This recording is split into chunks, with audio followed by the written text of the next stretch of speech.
Welcome to the deep dive. Today, we're really getting into the Apple Watch Series 10. The sources we looked at frame it as redesigned, reimagined, ready for what's next. Quite the tagline. And specifically, they often show the 42mm jet black aluminum model, with the black sport band. It's pretty sleek. Okay, so let's unpack that redesign claim a bit. It's not just talk. The Series 10 is actually 10% thinner and lighter than the last one. 10%. That sounds like quite a noticeable difference on your wrist all day, doesn't it? Does it really change the feel? Oh, absolutely. That 10% reduction isn't just a number on a spec sheet. It's the difference between always being aware of the watch and kind of forgetting it's there sometimes. It makes it feel much more integrated, less like this, piece of tech strapped on. And it's not just the size and weight. The display's had a bump too, right? Something like 30% larger. And always on, brighter. Easier to see at an angle, they say. Ultra bright and edge visible. Exactly. Think about just glancing down, maybe in really bright sun, or even when it's raining. Seeing everything clearly without having to, twist your wrist or squint, that's a subtle thing, but it really improves the day-to-day experience, makes it less intrusive. Right. Less intrusive. Makes sense.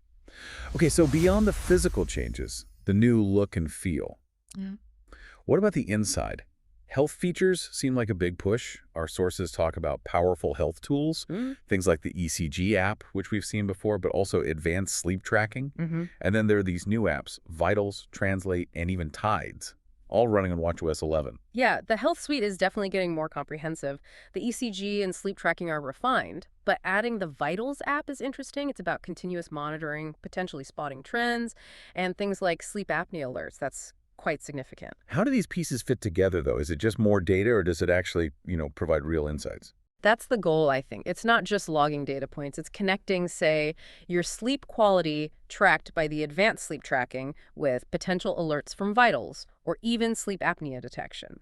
It's trying to paint a fuller picture, maybe prompting you to think about your health in a new way or talk to your doctor. Turning data into something actionable. Okay.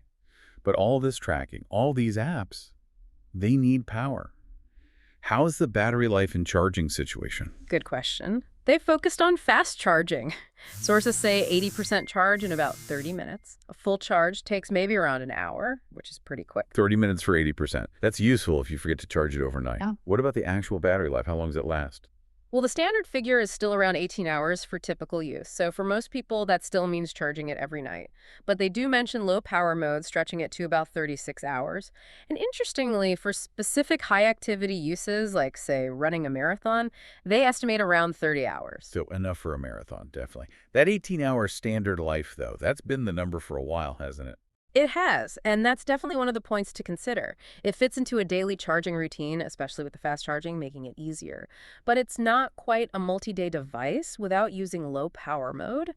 And of course, it ties into the whole Apple ecosystem. Seamless integration with iPhone is key.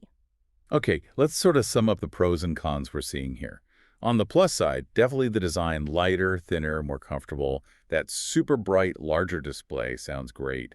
And the health features are, well, really quite advanced now. ECG, sleep, vitals. It's a strong package. Agreed. But then the limitations. That 18-hour battery life is the main one for everyday use. You have to plan for that daily charge. Also, still no support for Android devices, which locks out a lot of potential users. And remember those regional limitations. The blood oxygen app, for example, isn't available everywhere, like in the US currently. Right. Good point about regional features.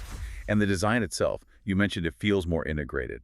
But is it a radical change? Not really radical, no. Our sources call it an iterative design. It's a refinement, a very good one, perhaps, but not a complete overhaul. It's Apple polishing what already works well rather than, starting from scratch. So putting it all together, the Apple Watch Series 10 seems like a really solid choice, a powerful companion, especially if you're already in the Apple ecosystem. If you value that sleek design, the advanced health tracking, and that super fast charging, it looks compelling. Exactly.